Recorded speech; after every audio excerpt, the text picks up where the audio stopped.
পানি কমার সাথে সাথে শুরু হয়েছে নদী ভাঙন। ইতোমধ্যে দৌলতপুর এবং ভেড়ামারার বিভিন্ন জায়গায় দেখা দিয়েছে নদী ভাঙন। এ নিয়ে সবশেষ পরিস্থিতি জানাতে কুষ্টিয়া থেকে যুক্ত হয়েছেন সহকর্মী মেজবা উদ্দিন পলাশ। পলাশ, জানাবেন যে নদী ভাঙনে কি পরিমাণ ক্ষয়ক্ষতি হয়েছে আর ভাঙন ঠেকাতে প্রশাসনের পক্ষ থেকে কোনো ব্যবস্থা নেওয়া হয়েছে কিনা?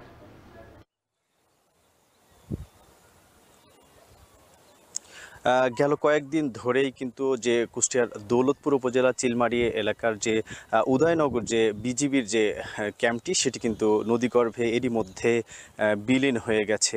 শুধুমাত্র যে ওয়াচ টাওয়ারটি ছাড়া কিন্তু পুরো যে ক্যাম্পটি সেটি কিন্তু নদীগর্ভে বিলীন হয়ে গেছে। এই ক্যাম্পটি রক্ষায় কিন্তু বেশ কিছুদিন আগে থেকেই কিন্তু বিজিবির পক্ষ থেকে কিন্তু জানানো হয়েছিল, পানি উন্নয়ন বোর্ড সহ সংশ্লিষ্ট যে দপ্তরে কিন্তু জানানো হয়েছিল যে এইটি আসলে রক্ষায় যে এখানে যে জিও ব্যাগ ফেলে কিন্তু আসলে যে এটি আসলে প্রতিরক্ষায় যে বাঁধটি নির্মাণের জন্য কিন্তু তারা যে জানিয়েছিলেন, তবে এটি তারা করেননি এবং এতেই কিন্তু যে এই যে এলাকা সেখানে কিন্তু আসলে যে ভাঙন সৃষ্টি হয় এবং ভাঙন সৃষ্টি হওয়ার পরেই পুরো এলাকার যে বেশ কিছু আসলে সেখানে যে মসজিদ, একটি প্রাথমিক বিদ্যালয় সহ বিভিন্ন স্থাপনা এরই মধ্যে নদীগর্ভে বিলীন হয়ে গেছে। এছাড়াও যে জেলার বিভিন্ন প্রায় 17টি এলাকা কিন্তু এর মধ্যে নদী ভাঙন দেখা দিয়েছে এবং এছাড়াও যে ভেড়ামারা উপজেলার যে বাহাদুরপুর এবং যে জুনিয়াদহ এলাকার যে বিভিন্ন যে প্রাণের বরজ সহ যে ফসলি জমি সেগুলো কিন্তু নদীগর্ভে বিলীন হয়েছে।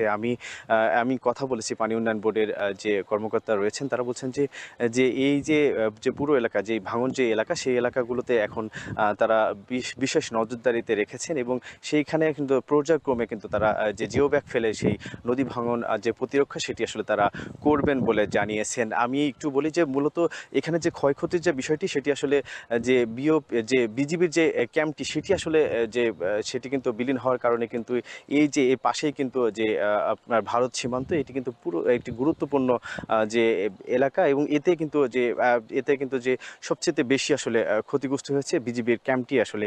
এছাড়াও যে একটু বলে রাখি যে এছাড়াও যে ভাঙন যে এলাকাগুলো সেই এলাকাগুলো কিন্তু এরই মধ্যে পানি উন্নয়ন বোর্ডের যারা কর্মকর্তারা তারা কিন্তু সেখানে পরিদর্শন করছেন এবং সেই পুরো এলাকা যে ভাঙন যে রোধে সেটি কিন্তু কাজ করছেন বলে তারা জানিয়েছেন। এছাড়াও আরেকটু কথা বলে রাখি যে প্রতি বছর কিন্তু এই সময়ে কিন্তু পানি কমার সাথে সাথে কিন্তু যে ভাঙন সেটি কিন্তু দেখা দেয়। এই দেখা দেওয়ার কারণে কিন্তু যে এই নতুন করে যেই ভাঙন সৃষ্টি হয়েছে। এই ছিল আমার কাছে কুষ্টিয়া থেকে রওশন।